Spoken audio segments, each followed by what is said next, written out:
Aloha, everyone. We're just giving a minute for everyone to come in from the waiting room before we start our webinar.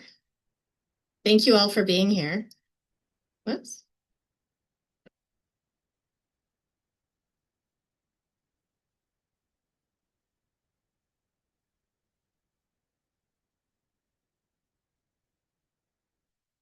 Right, I am going to get started. Aloha mai kako. I'm Kirsten Faulkner, the Executive Director of Historic Hawaii Foundation, and it's my privilege and honor to welcome you to today's webinar on Wahi Pana Stewardship in Practice. We're going to be sharing some case studies from Native Hawaiian organizations about identification and stewardship for special historic places in Hawaii, and also lessons learned for others who may be wanting to do the same kind of work. And today's seminar is a co-production between several organizations. We're so happy to have some strong partnerships in making all this happen. Historic Hawaii Foundation is a statewide nonprofit organization. We were founded in 1974, so just celebrated our 50th anniversary a couple of years ago.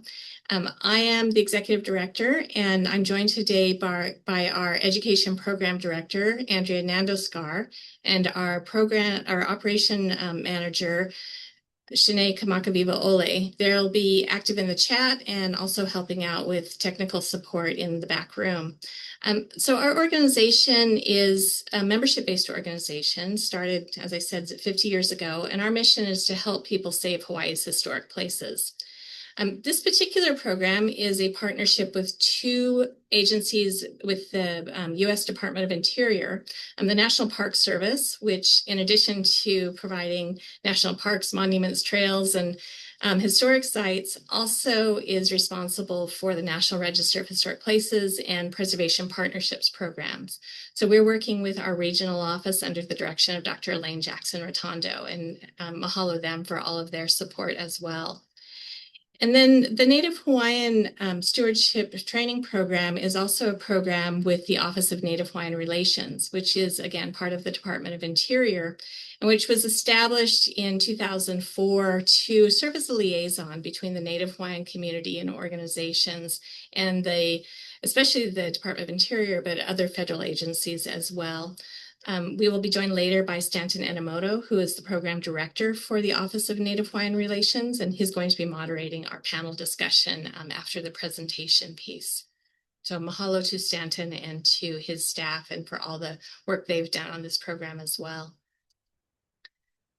We were fortunate to receive certificate maintenance credits for the American Institute of Certified Planners. So any planners in the audience who have AICP, through our partnership with the APA Hawaii chapter, this is available for 1.5 certificate maintenance credits. It's available on the website. You just go in and do a search and find it, and you can log it onto your annual credits. So mahalo to APA Hawaii for being our partner in providing continuing education to our planning community as well. We hope you find this very valuable as you plan projects and think about community engagement as well. We have a terrific lineup of presenters today. So their full biographical statements are on the event website at historichawaii.org. And as they come on to share their projects, they will also tell you a little bit more about their organizations and their backgrounds and who they are. But I just wanted to say quickly that we're expecting Kona Love. Dr. Love is a teacher and research director for Aina Momona and was the lead on the program at Luluku. Later, we expect to see Tricia Keholani Watson, who Dr. Watson is the board vice president for Aina Momona. And then we have Keholani Kupihea, who is the founder of Mauliola Keʻehi, and she's going to be sharing a lot about the work they're doing at Ke'e Lagoon and specifically Mokuoeo. Tehane Quitavis, Rachel Herman, Wailana Medeiros are all with Huliauapa, who is partnered with Keholani and the work they're doing, and have some really interesting information to share about how they approach this project and what they learned from it. And then finally, Stanton Enomoto, as I mentioned, from the Office of Native Hawaiian Relations, is going to be moderating that discussion and drawing out some of the content from each of them. Those of you who are expecting Kavika McKeague, I'm sorry to say he had to withdraw. He's ill and wasn't able to join us today. So we wish him all the best. And he sent his apologies for not being able to join us today. So what we're going to do, we have about 90 minutes, and it's going to be roughly thirds between the presentation of the two projects and then the discussion among all of the presenters. And we were really happy to see a lot of great questions come in when you registered. We asked everyone if there's something you wanted to know and if there was any particular issue that you wanted us to explore. So Stanton has drawn from those questions, and you're also free to put questions into the chat as they occur to you as we go along. We'll try to answer as many of those as we can in the time we have available. But we're really going to be talking about traditional knowledge, Indigenous knowledge. What is it? Why is it important? Guidelines and best practices for integrating traditional cultural knowledge into stewardship and preservation plans. And then, of course, through the lens of these two specific projects and how they were organized and what they did and what they learned. So those case studies, I think, will illustrate some really interesting perspectives. The Native Hawaiian Stewardship Training Program came out of some federal legislation that was passed in 2016, so 10 years ago. The sponsor of this act was actually Hawaii's Senior Senator Brian Schatz, who has also been active actually in reauthorizing this. So the work we're doing is under the 2016 bill, but it has been reauthorized to continue. It's called the Native American Tourism and Improving Visitor Experience Act, or NATIVE Act. And the act came out of the desire to see, especially Native American tribes and Native Hawaiian organizations, have more agency and sovereignty over how their stories are told and how visitors to their lands experience an Indigenous and Native worldview. There had been a concern that their stories were being told by others and not by the people Indigenous to a place. And so the NATIVE Act was to provide technical assistance, financial assistance, and authority to really bring that decision-making around visitor experience back to the communities. It's a national act, and so it wasn't written for Hawaii, but it did include Hawaii, and it did include Native Hawaiian organizations. And when it rolled out, it was a pretty complex series of delegations of authority. So from Congress, it went to the Department of Interior, which assigned it to the Bureau of Indian Affairs, which was fine for the tribes on the continent, but didn't really make sense for Native Hawaiians. And so Bureau of Indian Affairs reached out to the Office of Native Hawaiian Relations and said, you take care of the Hawaii stuff. And they said, great, that's what we want to do. That's the whole point of this act, is to bring it back home and have it be grassroots. So then the Office of Native Hawaiian Relations partnered with the National Park Service, and we, Historic Hawaii Foundation, already had a partnership with the National Park Service to work on stewardship training and historic preservation classes and technical assistance.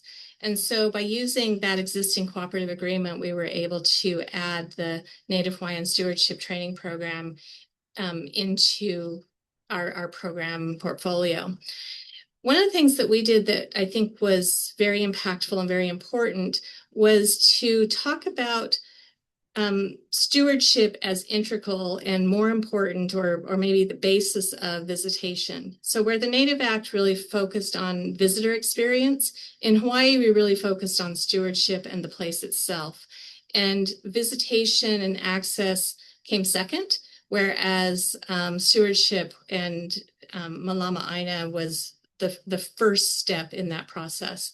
And so each of our partner organizations had that as the basis. What is it what is the site? What does it need? How are we going to address it? Came before who's going to have access to it. So as we put together this program, We looked at training and other experiences to support preservation of historic and cultural sites that are significant to Native Hawaiian organizations. It's a 5-year program. We're in the final year of that 5-year program. It started in 2021. And part of this is to build capacity of Native Hawaiian organizations towards historic preservation and stewardship, and really based on traditional cultural knowledge, the connection to prior generations, and passing along that knowledge to future generations. Each of our program partners had a unique partnership, and that was on purpose. We didn't want to have a one-size-fits-all. We wanted each of them to identify what their site needed, what their organization needed, and to make a proposal for that. So all of this has been place first, organizations first, and not a one-size-fits-all kind of solution imposed from the outside. So it can include hands-on work days, community work days, bringing in students, bringing in community practitioners, establishing cultural protocols, doing interpretation of the site, perpetuation of traditional practices, gatherings, subsistence activities. It all came out of what does the site need first. And so we've had 3 cohorts. We're going to be hearing from our 2025 cohort today. I want to tell you a little bit about the others. Our first one had 3 sites, 2 on Oahu and 1 on Hawaii Island, a fish pond, a heiau complex, and part of the Kona field system, so an agricultural complex. And the presentation on these projects occurred in August of 2023. So you can go back and watch that if you're interested in what they did and how they organized their teams. And then in 2024, we had 3 additional projects, a heiau complex on Kauai, another fish pond on Oahu, and restoration of some hala groves and a traditional landscape and use of forestry techniques on Hawaii Island. This presentation happened in 2025, last summer, and you can see that one as well. And then this cohort, the 2025 cohort, both projects are on Oahu. The Luluku project with Aina Momona is on the Kaneohe side, the windward side of Luluku Valley, along the H3. And Kona will be talking about where it is and what it is. And then Mokuoeo is an islet in Ke'ehi Lagoon, right off the end of the reef runway outside of Honolulu Harbor, or in Honolulu Harbor, outside of Honolulu Airport. And so we will be hearing about the history of that islet and why it is important. So with that, I would like to introduce Dr. Al Love and have Kona come on and tell us about the Luluku Archaeological and Field Complex. So mahalo, Kona. Aloha and mahalo, Kirsten. My name is Kona Aulav. I am the Research Director and Grant Manager for Aina Momona. I want to mahalo HHF first and foremost for hosting this, and mahalo to all of you for attending this morning. Like Kirsten said, our Vice President Kehau got pulled into another meeting this morning, but we are hoping that she can jump on for the Q&A a little later. So for Aina Momona, we have 2 land bases, one on Molokai and one on Oahu and Luluku. And today I will be speaking about our Luluku land base and the Luluku Community Stewardship Program we spent the last year running. Next slide. So I'll start by just going over the context for this project. Next slide. So the Aloha Aina Health and Learning Center is our Luluku program. And it's based in Luluku, Kaneohe. Our mission is to help educate and create healthy communities by building pilina, connection to land, connection to traditional food, and connection to Hawaiian agricultural practices. Our vision is to restore Luluku to a vibrant, living cultural landscape that uses regenerative agriculture and traditional cultural practices to foster an environment of healing and nourishment for stewards and visitors alike. So to accomplish this, we host regular school groups from Kaneohe Elementary School, Kupunahala Elementary School, and Kailua Intermediate. And we teach visitors and children community traditional farming and healing practices. And students are invited to come to our site for the school day and learn how to take care of the land alongside our staff. Luluku is an ili aina of the ahupuaʻa of Kāne, located in the Moku of Koʻolaupoko on Oʻahu. Luluku and Kāne were both ancestrally known for having the most complex terrace systems in this paeaina, which helped make the ahupuaʻa of Kāne one of the most productive and bountiful places on Oʻahu. Nestled close to the sheer Ko'olau Mountains, Luluku has always been known for its cultivation, and this is in large part due to the amount of water that flows through this ahupuaʻa, including the Luluku stream that flows through our project site. Next slide. During the construction of the H3 interchange and Likelike Highway, Oʻiwi farmers and families were evicted from Luluku, and many of the lo'i and terraces were destroyed during the construction process. As a result of this and the building of the H3, these lands are now under State Department of Transportation control. Additionally, during archaeological excavations, the Bishop Museum dug dozens of trenches for data recovery that were left unfilled when the project was completed, which goes against archaeological practices. And so today, these trenches pose a safety concern and contribute to the destruction of historic walls and terraces throughout the area.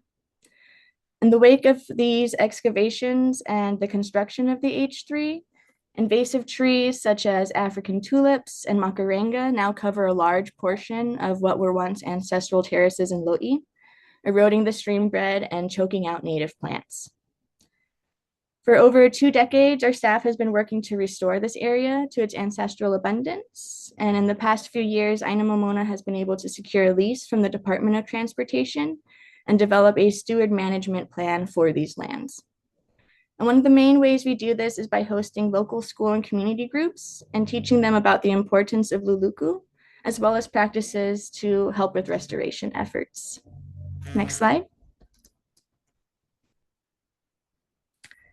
So for this project, we started the Luluku Community Stewardship Program.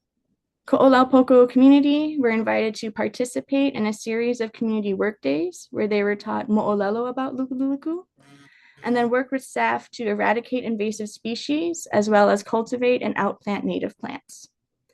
This project increased Ko'olaupoko community member access to Luluku by inviting them to learn about their specific pilina and kuleana to this wahi pana, and encouraging them to participate in restoring this aina for future generations. And this falls in line with our belief that by preserving aina and perpetuating Hawaiian agricultural practices, we can revitalize an important aspect of Hawaiian culture that brings greater health to our land and communities. Next slide. Next, I'll be giving an overview of the project. Next slide. So the main participants in this program were, of course, our Aloha Aina Health and Learning Center staff. This is led by Mark Paikuli Stride and Linala Bulatau. Mark began doing this work as a way to preserve and perpetuate the cultural and agricultural legacies of Anthony and Caroline Lemumi Capelle Sanchez, Hannah Kia Kanea Kuabaso, and Sybil Kanani Hui Hui. These are kupuna who have mo'okuauhau and kuleana connecting them and their ohana to the aina of Kāne, and these kupuna spent years passing on that knowledge to Mark. For over 50 years, these kupuna cared for the aina that the Aloha Aina Health and Learning Center currently manages, and under the guidance of Mark, who is their hanai keiki, our organization is proud to continue and grow their work as part of their mo'okuauhau of Ike and Malama Aina. Under their guidance, Mark has opened hundreds of lo'i in the Ko'olaupoko area, harvesting thousands of pounds of food to feed the community, and he has become a master at restoring the terraces on site. Lena has a background in education, and she plays a key role in curriculum development with Ko'olaupoko schools and teachers, and she helps run our school and community group visits. And of course, the Ko'olaupoko community played an important role in this project since we could not have hosted these workdays without them. We did attract volunteers from across the island, but the majority of them were from our Ko'olaupoko community. And so we had an amazing opportunity to bring our community into this space and work with them to increase community access to these lands and access to these resources as well. Next slide. The goals of this project were pretty straightforward. We wanted to train Ko'olaupoko community members in traditional stewardship practices, including agricultural practices informed by Iwi Kūpuna and traditional ecological knowledge of place. To accomplish this, we aimed to host 24 community workdays. These happened twice a month on the second and last Saturdays of the month. Our goal was to plant 200 native plants, such as kukui, ki, ko, and laupele, as well as remove 200 invasive species, such as African tulips, macarenga, and false ava. Another component of this project was the creation of a community lo'i, where community stewards were invited to plant and take care of a lo'i kalo, with the goal of harvesting and preparing that kalo for a community paina at the end of the project. Underlying these goals was the desire to build and strengthen the pilina between community and aina, as well as reconnect community with culture. A huge part of this project was literally just putting community on the land, letting them find their place in the land, letting them learn mo'olelo about land and reconnect to it by putting hands on the land. And so this grant helped to facilitate access for members of the community, including students, teachers, and community members themselves. Next slide. Overall, despite some pretty significant challenges, we were able to exceed our goals for this project. We had over 160 community participants, including 10 regulars who attended almost every community workday without fail. And this did include notably 3 youth who were excited to show up twice a month, every Saturday morning that they did, and it was really beautiful to see. We hosted 26 community workdays, including a 3-day greenhouse building workshop where community members helped our staff build a greenhouse and were able to learn the skills of how do you construct a greenhouse. Over 350 native plants were outplanted and over 400 invasive plants were removed. And these plants ranged from large trees over 2 to 3 feet in diameter that were cut down, as well as small saplings that were deracinated from the ground. We did have a community lo'i that was full and vibrant, but unfortunately the Kona low storms in February and March wiped out that lo'i, which I will talk about more towards the end of the presentation. One of the most important outcomes, however, was the lasting pilina and connections to place that were built over the program period. Our staff noticed a strengthened sense of kuleana to aina and one another. Community members looked forward to work days and spoke of it as an opportunity to fill their cup. Community members who were initially hesitant to do aina work and who thought they were incapable of helping in land restoration soon found that there's a role for everyone in this work. The community support during these community work days was incredible. You had people who had never met one another encouraging them to, no, jump in the lo'i, get muddy, try it out, pull these weeds, let's see if we can do it together. So seeing community come together, help one another, build connections, not just with land, but with one another, was a huge outcome for our project. This transformation and community members was our greatest outcome, the best thing we could have hoped for. We believe that the best way to train the next generation of stewards is to help them fall in love with aina and learn about their kuleana to malama aina. And we saw that happen during our program. And so we're very happy about that. Next slide. Next, I'll go over some of our lessons and some of our advice and challenges as well. So we learned that these were more than just work days. These were a chance for holistic healing. There are many programs like Epic Ohana and Compassionate Ko'olaupoko who come to Luluku as part of their trauma care programs. We also notably work closely with special education classes as part of our belief that the land plays an integral role in our physical, mental, and emotional well-being.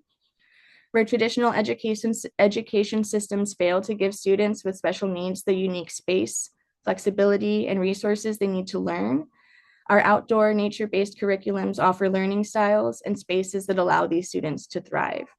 And we saw that this was happening not just with the school groups that we connect with, but also community members that came to our work days and participated in this stewardship program.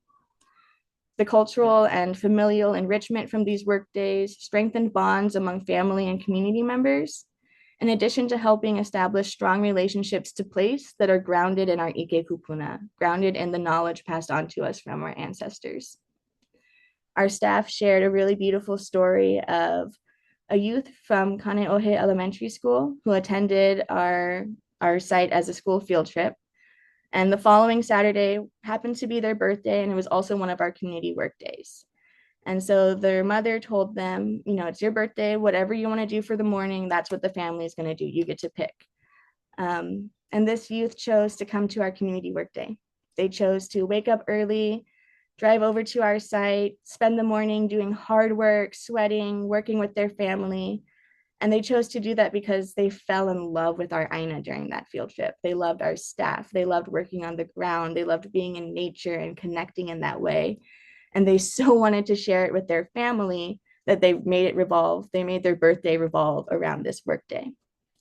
And so I think that demonstrates the strength of Pilina that were formed during these work days, that this wasn't just about clearing out invasives and planting natives. It was about helping families and community members clear out any kind of trauma they may have felt and create space to build more positive Pilina, more healthy relationships.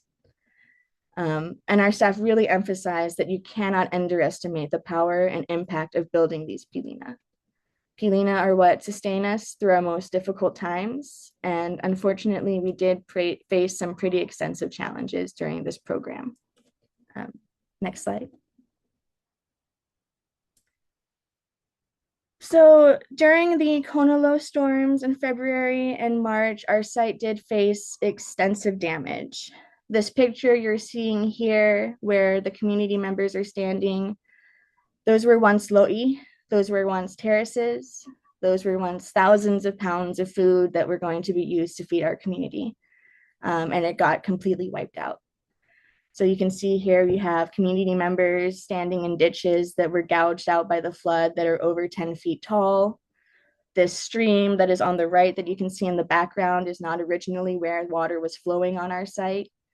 And I cannot underestimate or emphasize enough how much damage was done to our site during these storms. And a big reason for this is that a major DOT culvert towards the back of our site burst during the first Kona low storm in February. And so that caused extensive flood damage that was then exacerbated by the two storms in March. So like I said, our community lo'i was wiped out, as well as a lot of the plants that we had outplanted. It did wipe out a lot of invasive species, which was good. It did help with that. But a lot of our efforts were unfortunately wiped out. And so starting in February, our work days shifted to storm recovery and storm response. Tons of debris was wiped down onto our site, rocks, abandoned vehicles, things that were in the back of our site that we didn't even know were there, got pushed forward with the water, and took out so much of our things. And so the main piece of advice that our staff had was to make sure that the right people are at the table when you are doing this kind of restoration work. Build connections first. Don't rush into a place. Don't just rush in and say, I want to help. This is what I'm going to do. You need to build those connections first. You need to meet the knowledge holders and the cultural practitioners. You need to create positive relationships with them. And then from those Pilina, develop a restoration plan. And this hasn't always been done in Hawaii. And we know the consequences can be dire. And we saw them with this last bout of Kona low storms. When traditional ecological knowledge and Iwi Kūpuna are ignored, the land suffers and our sites and communities are put at risk. And so these storms were devastating, but they did bring some silver linings and opportunities with them. We can say that the Department of Transportation's response to this situation has been incredible. They've been very proactive. They've been very quick to respond to us. And they've been very open to working with community knowledge holders and redesigning this space and thinking about how they need to make adjustments with their own infrastructure. And so they are working with our team, our staff who has spent years in place and who knows this place. They're working with lo'i practitioners and experts to think about water flow. They're doing their research and looking in the archives to see where this water ancestrally flowed, where they diverted it, and why that might not have been the best idea. And so we see that they're really incorporating Iwi Kūpuna and traditional ecological knowledge into their repair, which should have been done hundreds of years ago, but is so exciting to see that it's being done now. And we're very privileged that we have this staff who's being invited to also participate in this and actually gets a chance to, like I said earlier, sit at that table and help guide them in the right way. And so another positive output from this was when the floods wiped away a bunch of mud and, like I said, dug out these trenches, we actually found base layers for terraces that we didn't know existed before. And so this is bringing new opportunities for research and for archaeological research that can be led by our team and thus grounded in our Iwi Kūpuna and our traditional ecological knowledge and led by our team to make sure it's done right so that trenches aren't left unfilled when the research is done and that the research are asking the right questions, questions that matter to our community and that matter to our staff who are stewarding this community. And so if you would like to learn more about the project, I think we have one more slide. Yeah.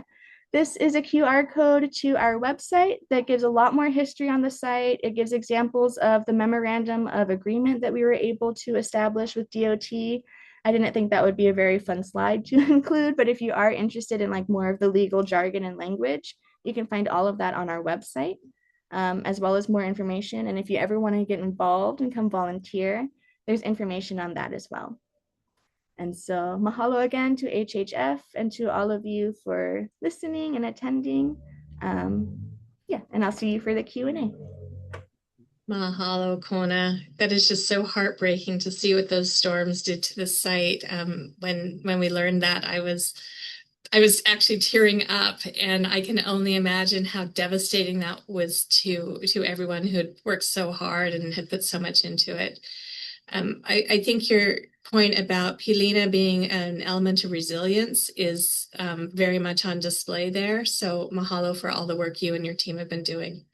Yeah. Mahalo. Before we transition to our next speaker, we are going to pause the recording of this program, And I'd like to invite all of our speakers to come back on. Keha Watson was able to join us, and then Kona Ao and Stanton Enomoto.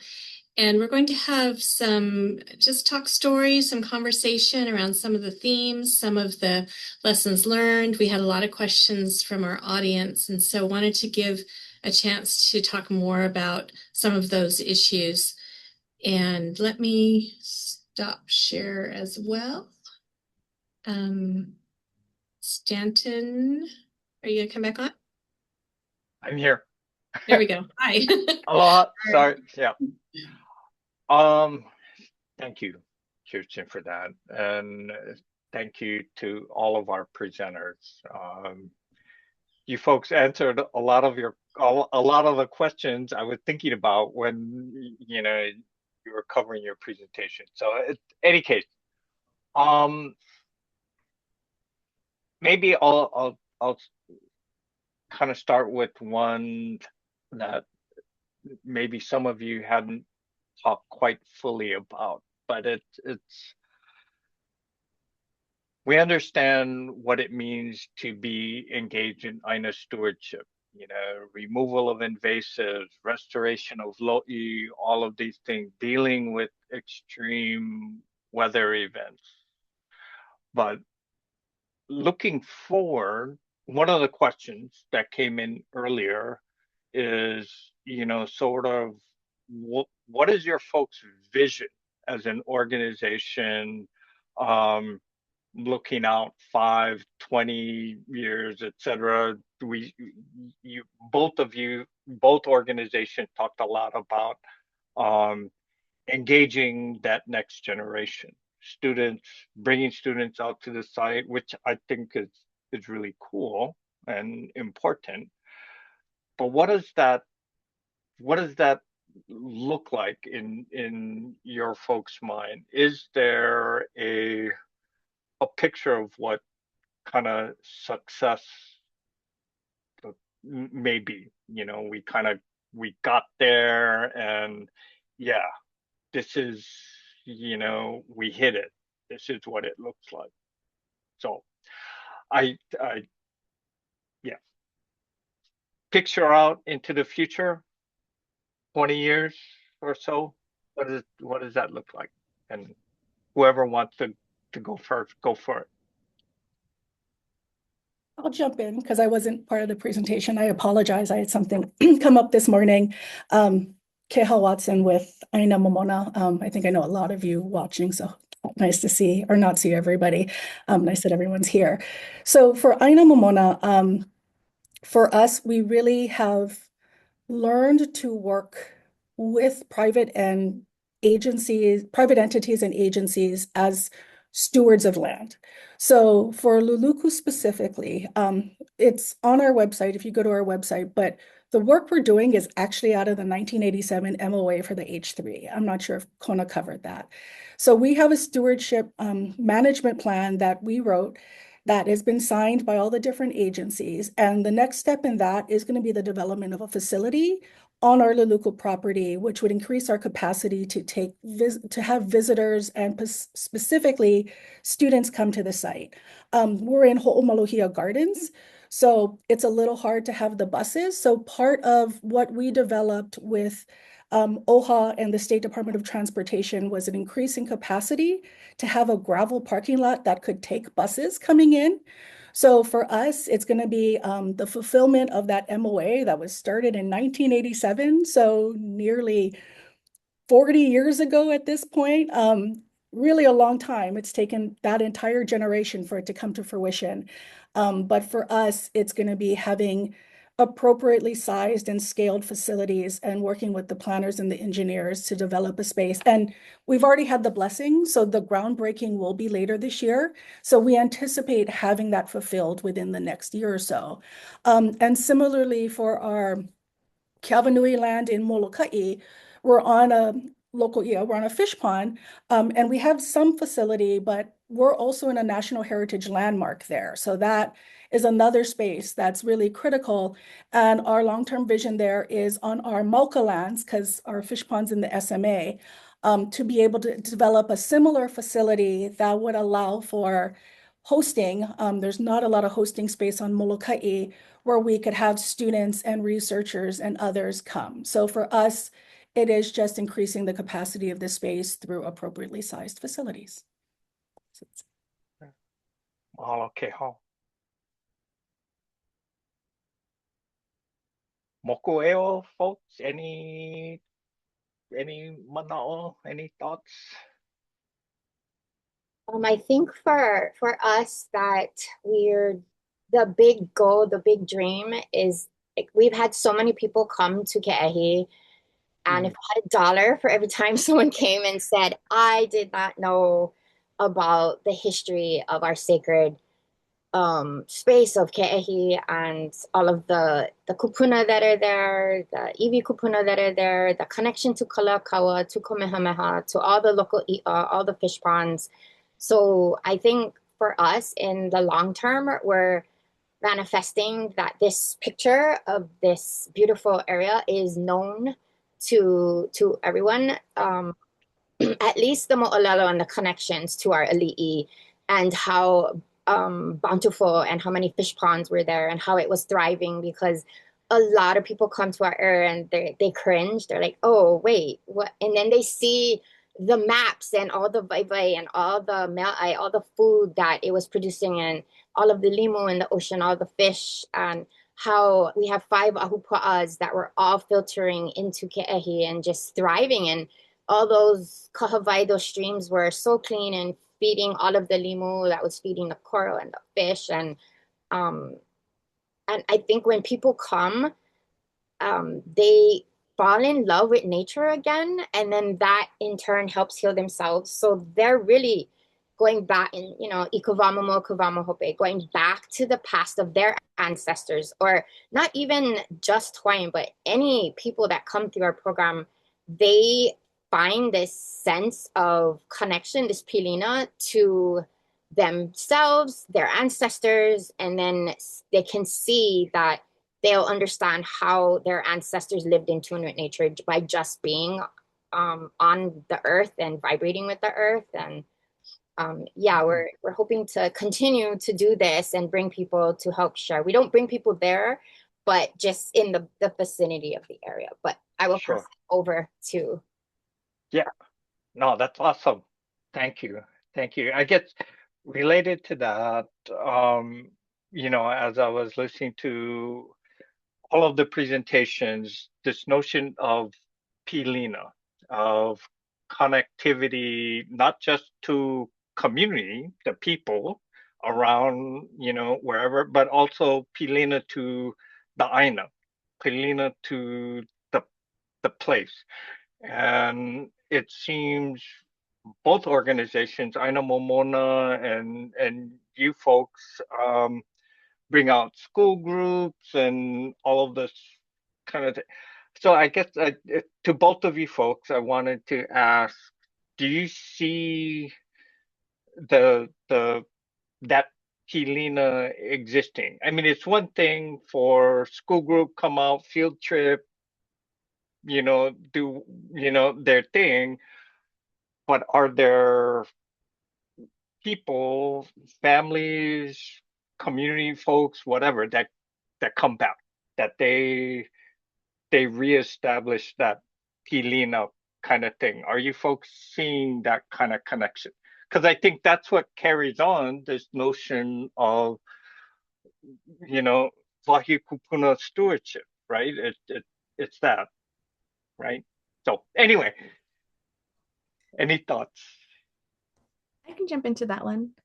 Yeah. When I was talking to my staff, asking them these questions, what are their main takeaways? What are the main things that they want other people doing this work to know or to build or to strive for? Pilina was the word that came up over and over again. Like I mentioned, it's those pilina that keep people wanting to come back. It's that desire to build malama aina within themselves because they're in love with place. The only way to fall in love with the place is to physically be on it and be there with people who know it. And so we had, like I said, we had our 10 regulars, and this was a couple different couples and then a family of 5. And I think they only missed 1 or 2 work days, but they made it a point, no matter how busy they got, no matter how crazy things got, they wanted to be there every Saturday that was offered to them, because it was the best place for them to, what they said was, fill their cup, be with Aina, be on the land, be in nature, be with their family on the land.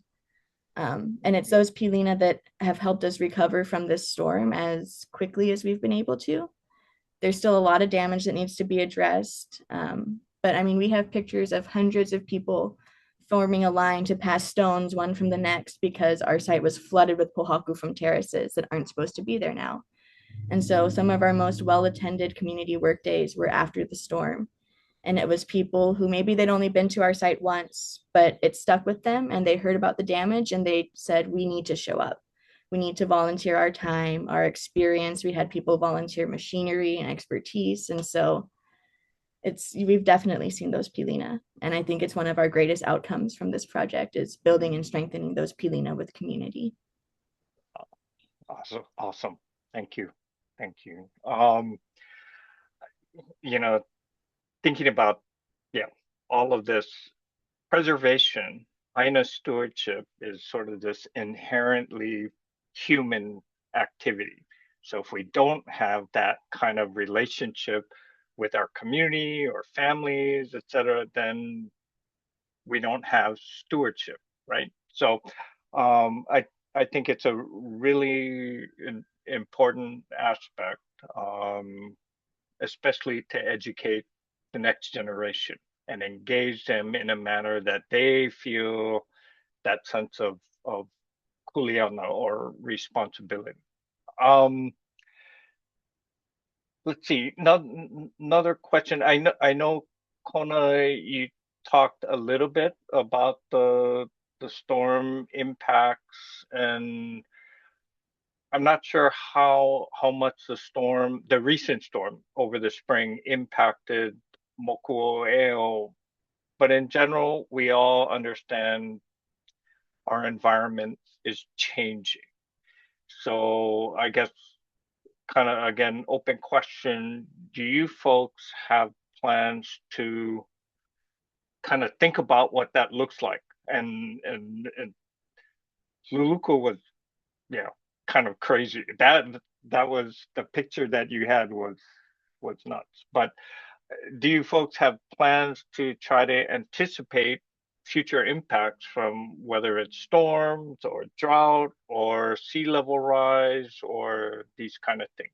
So yeah, go for it. I'll take that one first. So I'll answer at sort of a higher level. So I'm not sure how familiar people are with the fish pond restoration program that was passed through OCCL and DLNR now 14 years ago. I'm dating myself, it's so long. So I ran that program, and that came out of our work at Kavanui. And even then, so 15 years ago, we were thinking about these things. So if you go and look at that program, it doesn't just allow the rebuilding of fish pond walls, it allows them to be built higher in anticipation of sea level rise and potential storm events, because Kavanui was already feeling that effect.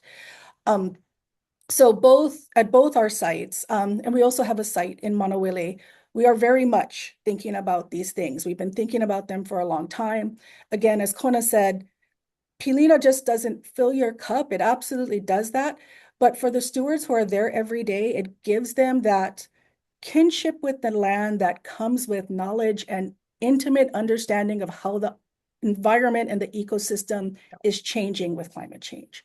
So absolutely. So just taking the specific example of Luluku, we've done multiple site visits with the Department of Transportation. So Mark is there, we take them through the land, and the coolest thing happened like 2 weeks ago. The engineers that are going to be doing the work came up to me and they said, "Hey, do you think Mark would be interested in serving as a lo'i designer for us as part of the contract?" And like, I'd never heard anything like that. And this didn't come from me. It didn't come from Mark. It comes from these planners and engineers and these state workers coming to the site repeatedly, understanding for themselves the importance of place, and then figuring out how to put in procurement things like that that are just really cool and amazing. So of course we're doing it, but how cool is that, that we are seeing the state getting creative with scoping and procurement that takes into account traditional ecological knowledge and the need to put that back. So it's going to take into account the importance historic preservation of the sites. So it'll allow for all of that inquiry and reconstruction and restoration. And at the same time, working with the stewards so that how they redesign that water system takes into account the fact that, you know, a lo'i operates a certain way, right? You're going to have a po'owai, you're going to have the awai, you're going to have a ho'i. So that's what's going to be put in the contract with the state. And so, you know, yes, we're thinking about it, but we also have these amazing partnerships that allow us to do that work in concert with the landowners that we work with. You know. I'll, Keholani, thoughts? Yeah. Mokuoeo. For us, we have been doing this for a long time, and we have seen a lot of our keiki grow up with us, their parents, their children, their families, all coming back. A lot of the schools have been partnering with us, and even when they just start to partner us, we're seeing that they're constantly calling to come back. We've also been partnering with first responders for the past 5 years, EMTs coming for trauma-informed care, just healing on the water and being out in nature. HPD just came out, and then they brought their top officers out, and then now they're gonna bring the rest out, and doctors are coming for healing. So it's also including our community, and it's actually just growing, and it's really exciting that people are wanting to take time to honor their sacred selves. And we also have a summer program, and so we started actually today. After this, I'm going to go meet with our interns. So we have interns that's now been with us for 5 years, and now they're in high school. And actually, one of them wants to be an archaeologist and follow in our footsteps. And the other one told me she wanted to do what I was doing when she graduates. And so those are really good signs. And for the Mokuoeo, yeah, it's really scary because of the erosion of the island from wind. The sand is disappearing. There is so much opala there.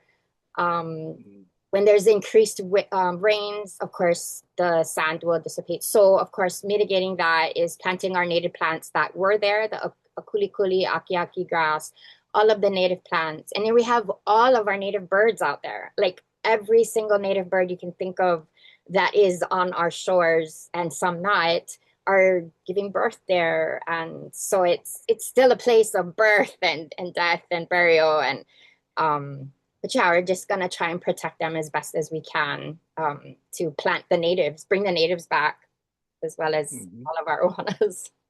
All for asking. That's really Thank you. cool. Could I Yes. add something to real fast? I Sure. think Go for also it. on the topic of pilina, I think why Lana and our presence here today is a direct result of like the pilina and the programs that Ke Haulani has done. I remember going out with Ke Haulani when I was in the 4th grade on the ba'a. You know, she's laughing right now. I'm now 30, you know, and so one of the reasons that I wanted to take this project as like Huliauapa and wanted to be involved in this was because of that pilina, and because I remember what it felt like going on the water and going out to Ke'ehi and learning about all the connections. And, you know, so I think it's really important when we talk about intergenerational, like these programs are really connecting folks. Like I'm from Waialua, like Ke'ehi is not my home, but like I have that connection to it, and it's still clear in my head, walking amongst the limu, looking at the fish, paddling and seeing the islets. And I think the work that all of our organizations are doing are really instilling into this next generation and in ohana systems the importance of not only connecting to space, but connecting to space, the mo'olelo, and connecting to the people who are still very present there and forever will be. So just wanted to add that there, as a fun. Yeah. You said it perfectly, honey. I can't say it any better than that. It's about connection to people, to place, and having that long-term relationship and sense of kuleana, and you know, however it manifests in us. I think that's the nature of stewardship and preservation. So mahalo for sharing that. Let's see, another question. This might be perhaps a little more bureaucratic. But I was just looking through all of the questions that were submitted. I think both of the sites, right, Luluku and Mokuoeo, are covered under Department of Transportation. That's kind of the landowner. And there were several questions about how a Native Hawaiian organization would work with the landowner. Well, in this case, it's government, but it could be a private landowner in other instances. And what does that look like? How do you navigate that relationship, as well as the regulatory aspects of it? So both of these, if these sites are not federal land, so they're not governed under, say, NAGPRA, etc. But if there is federal monies, that would trigger Section 106. But most likely, you folks are dealing with HRS 6E with State Historic Preservation Division. So how have you folks navigated that sort of regulatory and compliance space in doing the work that you do? I'll take that one. So we actually have 3 sites, and each has a different landowner. So Luluku is HDOT, our Keawanui lands are KS, and then our Manawili lands are DOFA. So no, sorry, Weinberg.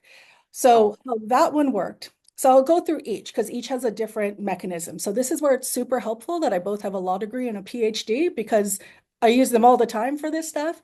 So our agreement in Manawili is a right of entry.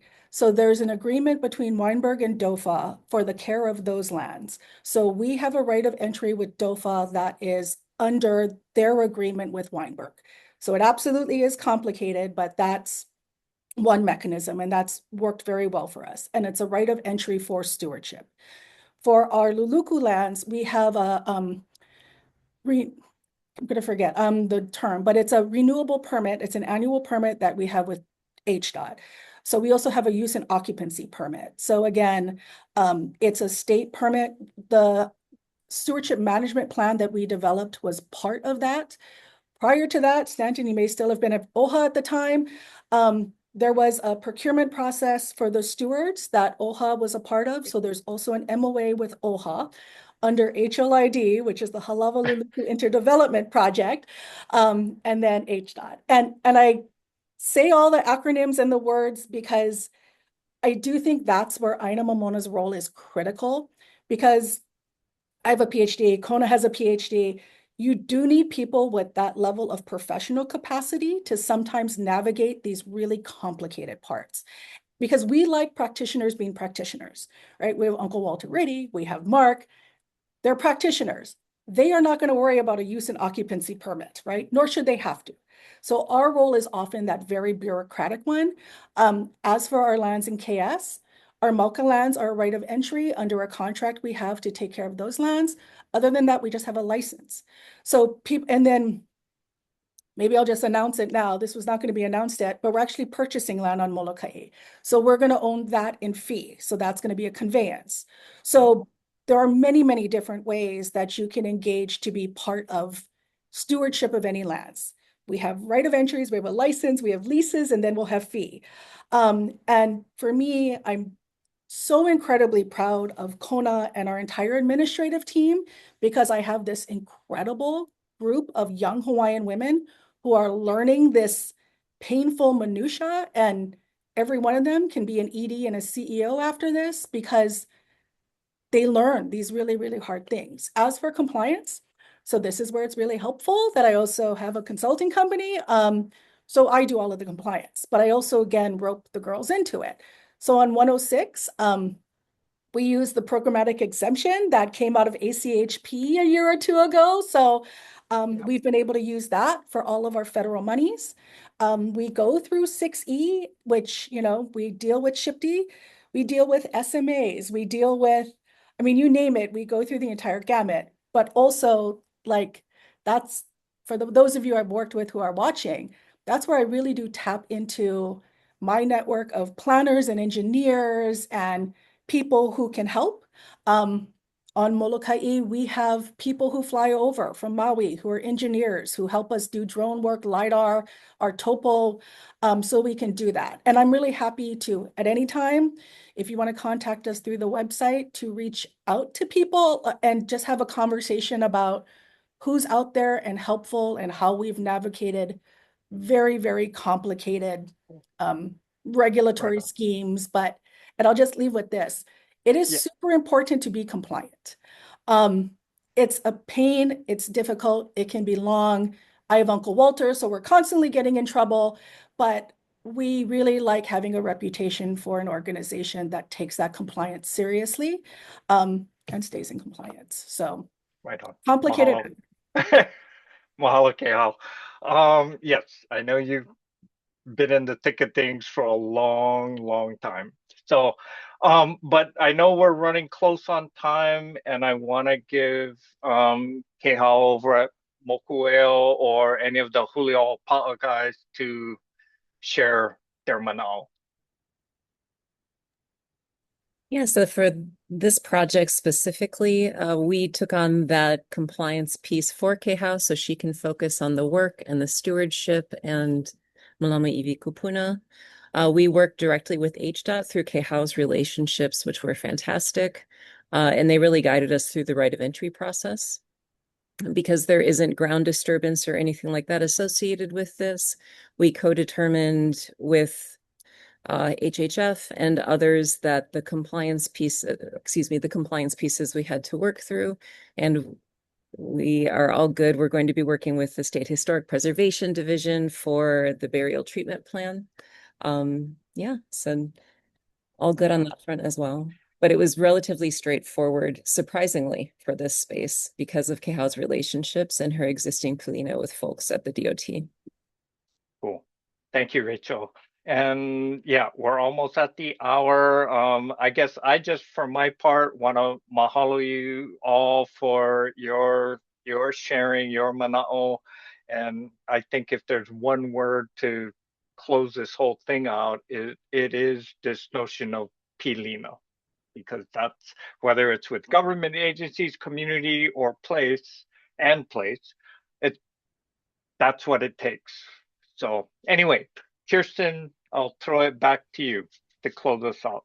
Well, to close this out, I just want to say mahalo to all of you, not just for participating today, which was terrific, but really for all the deep, meaningful work that you're doing everywhere. And so I'm so grateful. I think our audience is really appreciative of learning more, but also how they can then take these lessons and apply them to other places. Because the whole idea here is to build this network and to share with our peers and with our connections, so that it's not just on one or two organizations, that the entire community can be part of this kind of work.